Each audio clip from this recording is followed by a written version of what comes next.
and foremost, Rogers, governance is about the people. The first thing you do if you want to govern well is to listen to the people and never assume them.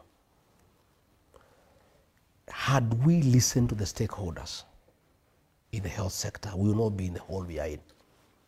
The first thing we will do when we form government is to call the stakeholders and listen to them. And the people of Kenya, my brother, are very knowledgeable. We have an abundance of human resource in this country. People are extremely intelligent and very knowledgeable. But we have a government that listens to nobody. Nobody talked to people in the health sector. You need to talk to the doctors. You need to talk to the hospital owners. You need to talk to the paramedics. You need to talk to the nurses. You need to talk to the patients. You need to talk to the ordinary people.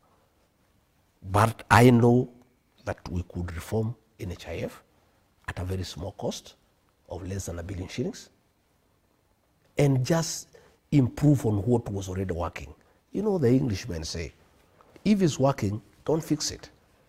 We would have just taken NHIF the way it was. So that's what you'll do? Yeah, take NHIF from where it was, talk to everybody, talk to all the stakeholders, because they know they are the people in the medical world. Then they what know. would you do about the proliferation of funds through NHIF? Because this was an issue, not just... That is what we should have dealt with. Okay. You don't, if a leg has pus, you don't cut it away and throw it away and look for an artificial limb. You try to find why there is pus. So what we did is that we said because people are stealing from NHIF, we throw it out and bring a new system where you steal upfront. Because that is what is happening with SHA and SHIF. We are stealing upfront. 104 billion. That is stealing upfront. And this money for SHA is being taken to a bank that has been bought by the powers that be. Even money for the housing program is being taken to a bank. We'll be giving details soon. You don't have those details now? I have them, but I'll slowly. You know, we have to keep it. We can't give Kenyans everything every day.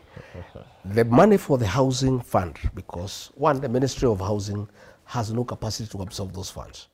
The PS was saying they have made 2 billion shillings. Why were we deducting people money from the payslip to keep it in the bank? It's very insensitive. We started a levy fund without an infrastructure to absorb the money. The Ministry of Housing, the State Department of Housing has no capacity to absorb those funds. And they cannot even let the National Housing Corporation, which has a proven track record of building houses, do it. This money, more than 100 billion that has been collected from workers and from payslip holders, there is a bank that the people in power bought. Which bank? There's a bank. There's a bank. Yes. There's a bank that the people in power bought. Which bank? And all that money has been put in that bank. Which bank is No, this? we'll ask what I'll do, because I want to do things the right way. Yeah. I'll get one of the members of parliament who works with me to ask a parliamentary question that must be answered. We would like to know where that money has been invested. Then you'll know that bank, and that bank was bought after we came into office. So it's about personal interest. Again, look at eCitizen, Rogers. When we came into office, the president called a meeting, and he wanted to know why eCitizen was in private hands. And he was very furious.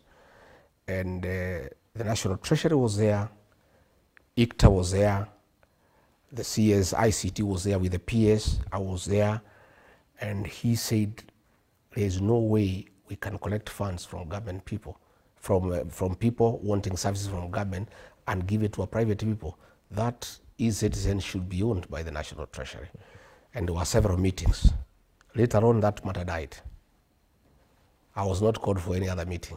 Later on, I came to learn that people in government had actually acquired shares from eCitizen, and immediately the government went overdrive in making sure that all government services are onboarded on eCitizen.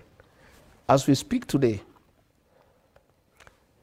the private people who own eCitizens are people within government, and they are milking billions every day.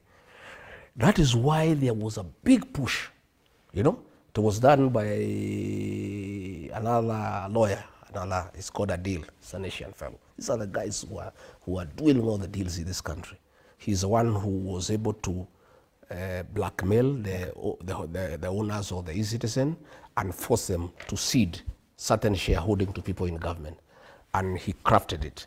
What is happening now, why every government service was onboarded is so that the new owners of e-citizen can make money. It's not for the country. Can you name them? It's not for the country. Can you name them? No, it's you now to do investigative journalism. Okay, I'm giving you the hints. Okay. I'm giving you the hints. Yeah.